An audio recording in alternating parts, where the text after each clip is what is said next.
Dear brothers and sisters, typically when we talk about the effect that we are having on the rest of the ummah, there is this sense of introspection that's lacking. What role am I playing at the spiritual level when it comes to everyone else? And so you can talk about the role of sins in bringing about burden, or you could talk about the role of dua in bringing about relief. But subhanAllah, there's a very specific act of worship that distinguishes us from everyone else. And many people would think that this act of worship is for this small group of people. It's for the awliya, it's for this small group of friends of Allah subhanahu wa ta'ala that not many people can do. And some would even say that it's unwise to even talk about this act of worship when people are struggling with the bare minimum. So someone might say, why would you talk about Qiyamul Layl? Why would you talk about the night prayer when most Muslims are struggling to even pray 5 times a day? And I'm going to tell you exactly why and why it's so important in this moment. If a person is not praying 5 times a day, then it could be that they are a source of sin upon this ummah. But if a person wants to be a source of strength for this ummah, then that's where Qiyam comes in. That's number one. Number two, it could be that in that night prayer that Allah subhanahu wa ta'ala provokes in you a sweetness in your talking to Him, in your relationship with Him, in those moments of being alone that actually transforms the quality of your 5 salawat. If you learn to enjoy your qiyam, if you learn to enjoy 2 rak'ahs at night, that can actually transform all 5 of your prayers during the day. Because you actually would have had some meaning in it and you're not thinking about everything that has to come and everything that you have to do. Inna nashiyata al-layli hiya ashaddu wat'an wa aqwa muqila. Allah Azza wa Jalla tells the Prophet sallallahu alaihi wasallam that verily the night, and in the night it is a time where you can develop greater strength and you're less distracted, because inna laka fi an-nahari sabhan tawila. There's so much that you have to do during the day. And so the quality that you gain from 2 rak'ahs at night can transform 5 prayers of the day. But there's something else that I really want us to get to. And I say this, by the way, subhanAllah, that this is something that we should all aspire to, starting with myself.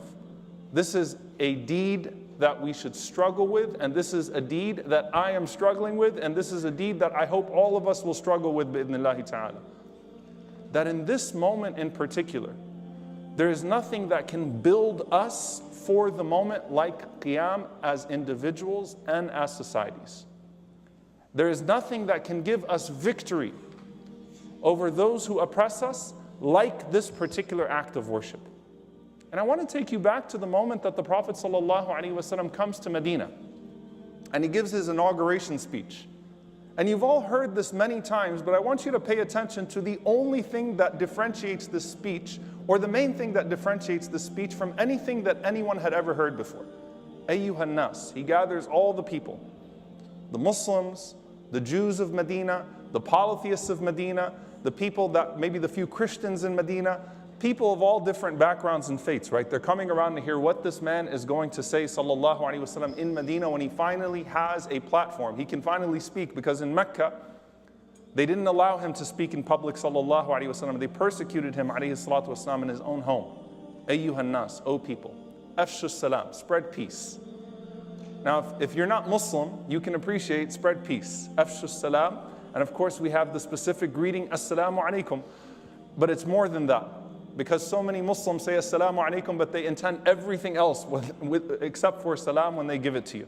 They say assalamu alaikum, peace be unto you, but everything under the words of salam is not salam, right? So salamu alaikum is an intention towards your brother as well. Assalamu alaikum, peace be unto you, an intention from sister to sister as well. Assalamu alaikum, peace be unto you. Afshu salam, spread peace, not just with your words, but with everything else. All right, if I'm someone who's hearing the Prophet ﷺ for the first time, I've heard something like that before. At'imu ta'am, feed the poor, beautiful. Salam is what Jesus, peace be upon him, used to say in the Bible, right? Even now, peace be unto you. This is the greeting of the prophets. Assalamu alaikum. Feed the poor, we can find this noble trait in multiple ways of life. Of course, we want to excel with it, and we have a different push towards it. But feed the people, and especially the poor. And the Prophet ﷺ says, Wasilul arham. And connect your families. Establish the ties of kinship. This is a beautiful trait, a beautiful quality that has a universal manifestation. Then he says, sallallahu alaihi wasallam, وَصَلُّوا بِاللَّيْلِ وَالنَّاسُ نِيَامٌ. Pray at night while other people are sleeping. Stand up and pray at night when everybody else goes to sleep. تَدْخُلُ الْجَنَّةَ بِسَلَامٍ. You'll enter paradise in peace. This is different. SubhanAllah, in the narration of Abdullah ibn Amr ibn As, قال عليه الصلاة والسلام, أُعْبُدُ الرَّحْمَنِ. Worship Ar-Rahman. Who is Ar-Rahman? Never heard of Ar-Rahman before, the most merciful. Worship Ar-Rahman. And أَفْشُ السَّلَامَ وَأَطْعِمُ الطَّعَامَ, and so on and so forth. Spread peace and feed the people. The Prophet ﷺ is saying that the way this society is going to be established and distinguish itself, the secret ingredient beyond what we already know of the good things that Allah has put in us to naturally incline towards, the secret ingredient is going to be that those same people that are spreading peace, those same people that are feeding the poor, those same people that are working are not making an excuse for themselves to not fight with their bodies and stand up to replenish their souls at night. This is what's going to be your secret ingredient to building this society, O Ansar, in a way that no one has ever built a society before. This is where it's going to come down to the characters that build the culture of Medina. وَصَلُّوا بِاللَّيْلِ وَالنَّاسُ نِيَامٌ تَدْخُلُ الْجَنَّةَ بِسَلَامٍ. A very specific group of people. Stand up and pray at night when other people go to sleep. SubhanAllah, there's a connection here. The first address in Medina that the Prophet ﷺ gives to the people is, stand up and pray at night.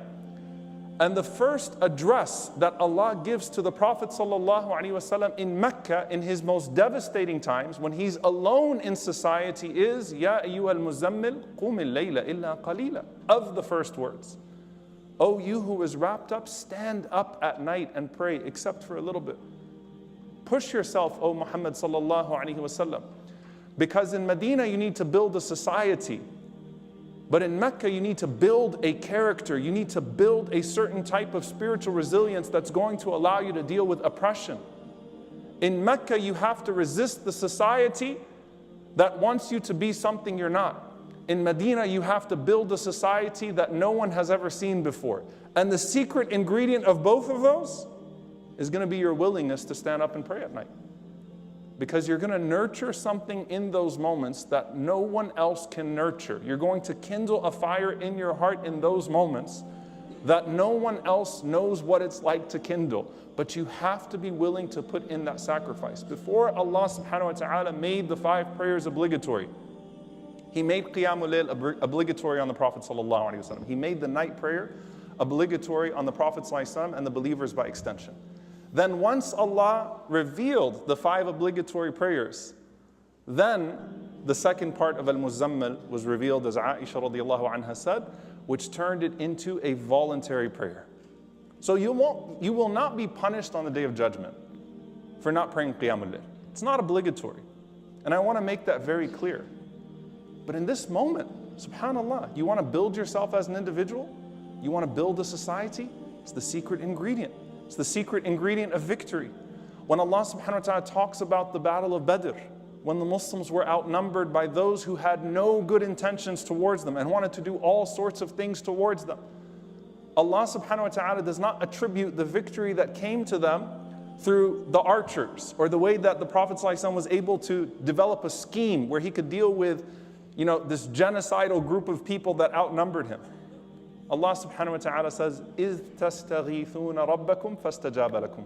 The victory came last night when you were in the tent and you were making dua to Allah subhanahu wa ta'ala. You were supplicating your Lord. إِذْ تَسْتَغِيثُونَ رَبَّكُمْ فَاسْتَجَابَ لَكُمْ. That's when Allah answered you. When you were in the tent the night before. It wasn't what you put together the day of. It was the night before.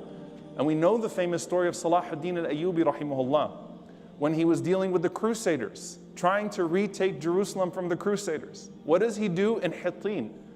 He goes through the tents. Not yet, not yet, not yet. But when he sees the lights on in the tents, now we're ready. When he sees that these people who are dealing with the brutal conditions of war against the Crusaders of all people, who have seen horrors that none of us can even imagine, even in this time. and he goes around and he sees them by themselves, waking up and praying at night, now it's there. Now that ingredient is there. In our personal lives, dua is an arrow. Dua is a connection between you and Allah subhanahu wa ta'ala over those who commit dhulm against you. And on a community level, dua is an arrow that we have against those who oppress our ummah. It is a connection from us to Allah subhanahu wa ta'ala. It is the secret ingredient. It is the distinguishing factor. Now again, someone is like, I can barely pray 5 times a day. I'm struggling with Fajr. I'm struggling with Isha. I'm struggling with Asr in the middle of my workday.